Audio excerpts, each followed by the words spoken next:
बिस्मिल्लाहिर्रहमानिर्रहीम। अस्सलाम वालेकुम नाजरीन, मैं हूं कायनात खान और आप देख रहे हैं कानून। नाजरीन, ये प्रोग्राम खिदमत खलक के तहत रिकॉर्ड किया जा रहा है। मैं हूं सिकंदर खान। नाजरीन, इस प्रोग्राम का मकसद आम अवाम हर खासो आम इंसान के अंदर कानून से आगाही को उजागर रखना है। अगर कोई शख्स जुर्म करता है तो कानून में उसको क्या सजा मिल सकती है, और अगर कोई शख्स बेगुनाह है, उसको झूठे मुकदमे में फंसाया गया है, तो अदालत से कानून से उसको क्या रिलीफ मिल सकता है। मैं हूं Naveed Chaudhry, senior advocate high courts of Pakistan.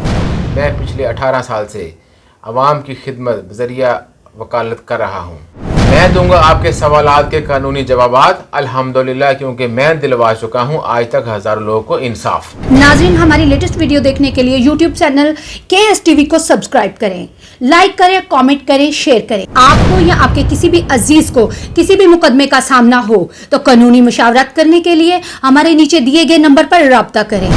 तो चलते हैं हम आज के टॉपिक की तरफ। जी, कंज्यूमर कोर्ट क्या है? कानून के अंदर जो ग्राहक है उसके क्या राइट्स हैं। अगर कोई चीज महंगी बेच रहा है आपको, या डिफेक्टेड चीज बेच रहा है, या 1 लाख वाली चीज जो है आपने 1 लाख पे किया और आपको वो 20,000 वाली चीज दे रहा है, तो उसका अदालत आपको क्या तहफ्फुज देती है। और दुकानदार ने आपके साथ धोखा किया है तो कानून में उसकी क्या सजा हो सकती है, और आप कौन सा प्लेटफॉर्म यूज कर सकते हैं एज ए ग्राहक होने के नाते। उसके लिए हमारे साथ मौजूद हैं नवीद चौधरी साहब, जो कि सीनियर एडवोकेट हाई कोर्ट हैं। वो हमें बताएंगे। जी चौधरी साहब। जी सिकंदर भाई, अगर अदालत में कोई कंज्यूमर जाना चाहे अपने किसी भी दाद रसी के लिए कि उसके साथ कोई हक तलफी हो चुकी है, उसने कोई चीज़ खरीदी किसी दुकानदार से, किसी मैन्युफैक्चरर से चीज़ बनवाई और उसमें कोई डिफेक्ट छोड़ गया वो, और अब वो डिफेक्ट्स को दूर करने से इनकारी है, और बल्कि वो डिफेक्ट दूर करने की बजाय ना वो उसकी रिप्लेसमेंट करता है और ना उसको रिफ़ंड करता है, तो फिर उसके पास जो अख्तियार कानून ने दिया है वो कंज्यूमर कोर्ट का अख्तियार है। तो कंज्यूमर कोर्ट में जाके अपना केस क्लेम बना सकता है। उस क्लेम को फिर कोर्ट प्रोसीड करती है और फिर उस शख्स से वो मुआवजा, वो हर्जाना और वो सारे रकम जो उसको अदा की गई होती है, जो ज़्यादती की ना मिली, तो उसे लेके दी जाती है। नवीद साहब, मेरा सवाल है कि हर इंसान कैसे सेव हो सकता है कि कोई भी चीज़ वो खरीदो फरोख्त करे, किन बातों का ख्याल रखना चाहिए? जी बिल्कुल। सबसे पहला जो बुनियादी हक़ है कंज्यूमर का, वो दुकानदार से रसीद तलब करने का है। अक्सर लोगों को नहीं पता होता है, वो चीज़ें ख़रीद लेते हैं, बाद में उनसे रसीदें ली नहीं होती, फिर डिफेक्टिव चीज़ निकल आती है, फिर क्लेम मिल जाते हैं, तो वो फिर उसको बात को तस्लीम नहीं करता।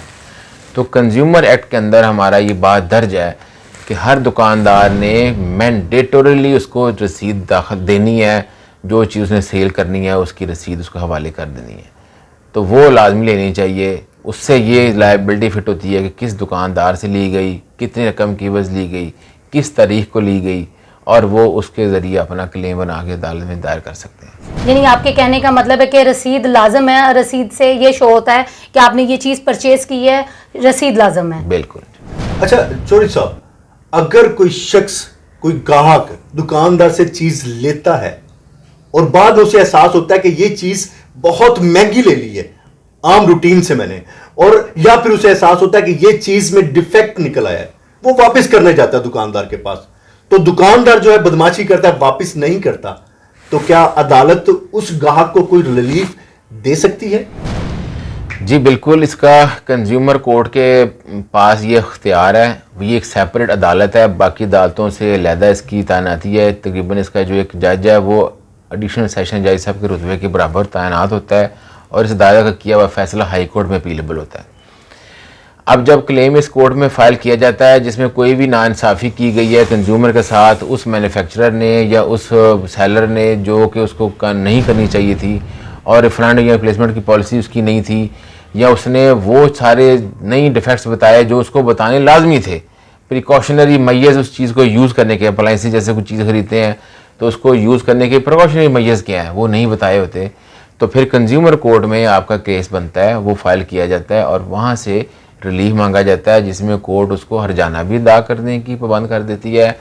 वो रकम जो एक्सेसिव उसने ली होती है वो भी उसे अदा करनी पड़ती है। अगर वो अदा नहीं करता तो अदालत उसको 2 साल तक कैद की सज़ा भी दे सकती है। वकील साहब, मेरा सवाल है कि अदालत में ये जो कार्रवाई होती है ये किस तरह होती है?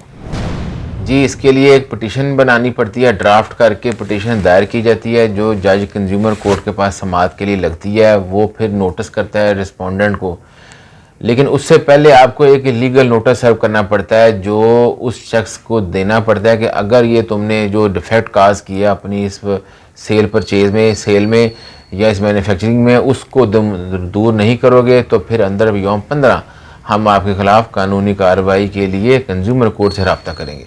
तो फिर कंज्यूमर कोर्ट में केस फाइल किया जाता है। केस फाइल करने का देखिए कार्य एक प्लेंट है, प्लेंट ड्राफ्ट की जाती है जिसमें उसका एड्रेस, नाम, पता, साद रसीद लगाई जाती है। तो कोर्ट उसको तलब करने का प्रोसीजर स्टार्ट करता है और फिर इसके बाद एविडेंस और फिर फाइनल आर्गूमेंट और फिर कोर्ट इसको डिसाइड करती है, डिग्री करती है। अच्छा चौधरी साहब, जो कंज्यूमर है जी, ग्राहक है, वो तो बेचारा पहले से ही परेशान होता है, ऊपर से ये अदालतों के चक्कर। क्या ये तो नहीं होगा कि वो अदालत के साथ रजू करे और इंसाफ में ताखीर हो जाए और वो डिसाइड होकर फिर घर बैठ जाए? तो क्या प्रोसीजर, कितने दिन का प्रोसीजर होता है ये? जी बिल्कुल, इसमें समरी प्रोसीजर है इसका। ये वो लंबा सीपीसी का प्रोसीजर अप्लाई नहीं होता, इसके लिए स्पेशल प्रोसीजर टाइम तयन दिया गया है।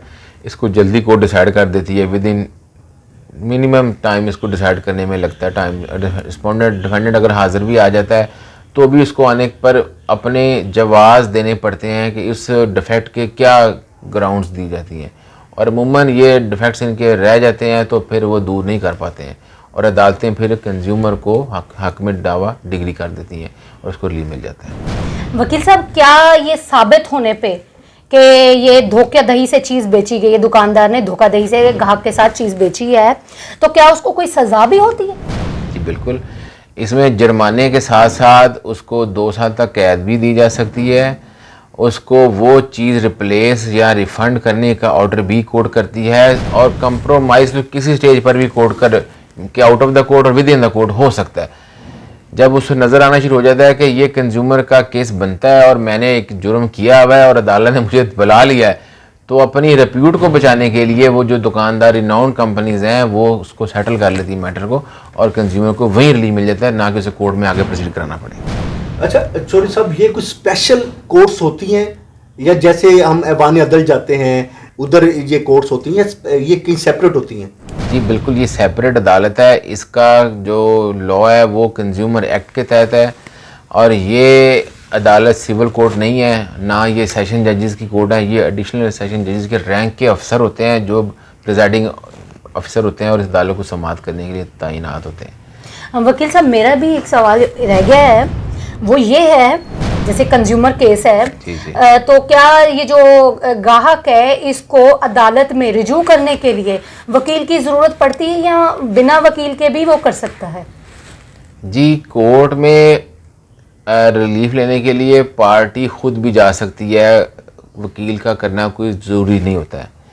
लेकिन कुछ आगाही नहीं होती उनको कानूनी फैक्ट्स की, प्लेंट बनाने की, ड्राफ्टिंग की, कोर्ट प्रोसीडिंग्स की, तो इसलिए फिर उनको मुआवनत लेनी पड़ती है किसी काउंसिल की, और वो पेश होकर इसको प्रोसीड करते हैं केस को। यानी आपका कहना है कि थोड़ी बहुत मुश्किलात आती हैं जिनकी उसको आगाही नहीं होती, तो इस वजह से वो वकील कर सकते हैं, करना चाहिए बिल्कुल, और करना भी चाहिए, क्योंकि ज़रूरत है कि वो कहाँ कहाँ जाते फिरेंगे, कहाँ से फॉर्म लेते फिरेंगे, कहाँ क्या करते फिरेंगे। आपने बहुत अच्छी मालूमात दी हमें कंज्यूमर कोर्ट के बारे में। जी नाज़रीन, कैसा लगा आज का हमारा ये प्रोग्राम? कमेंट्स करके ज़रूर बताइएगा। तो देखते रहिएगा कानून।